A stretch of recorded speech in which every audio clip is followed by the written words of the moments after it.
recule.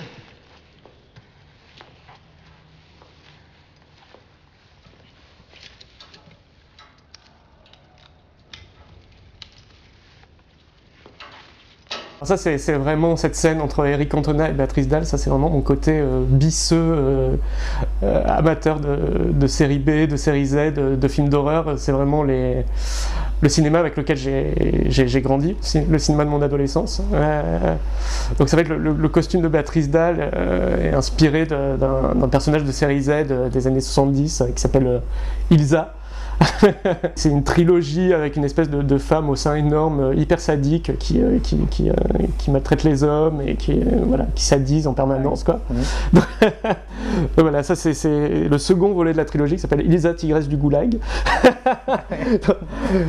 C'est vraiment des choses que j'adore, et je crois que ce côté un peu éclectique de ma cinéphilie se retrouve dans le film. Et j'adore la façon qu'ont les séries Z ou certains films un peu cheap de jouer avec le grotesque, avec le ridicule. Et c'est quelque chose que j'avais envie de tenter aussi. Je trouve qu'il y a une espèce de frilosité souvent, je trouve, même dans les premiers films français aujourd'hui ou quoi, comme s'il fallait vraiment respecter certains codes narratifs, certaines caractérisations des personnages, et jamais tenter d'aller vers le too much, le trop plein, le grotesque dont je parlais tout à l'heure. Et moi j'ai envie de ça, quoi. J'ai vraiment envie de me confronter à ça. Je crois que d'ailleurs Béatrice Dalle et Eric Cantona, ils ont un peu la même façon de fonctionner, que moi j'adore, et je trouve que c'est la meilleure façon de fonctionner pour un acteur.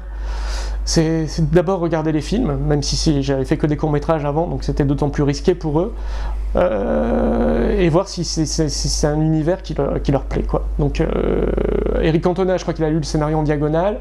Béatrice Dalle, je lis jamais les scénarios de toute façon. Et voilà, il regarde les images, il regarde ce qu'on a fait avant, et ils se disent bon, ben, j'y vais ou j'y vais pas, quoi. Écoutez, je suis prête à rester. Mais avant que vous vous retourniez, j'exige une chose. Encore? Je ne veux aucun commentaire sur mon physique. J'ai horreur des éloges de convenance. J'étais ravi et ému d'avoir Fabienne Bab dans mon film.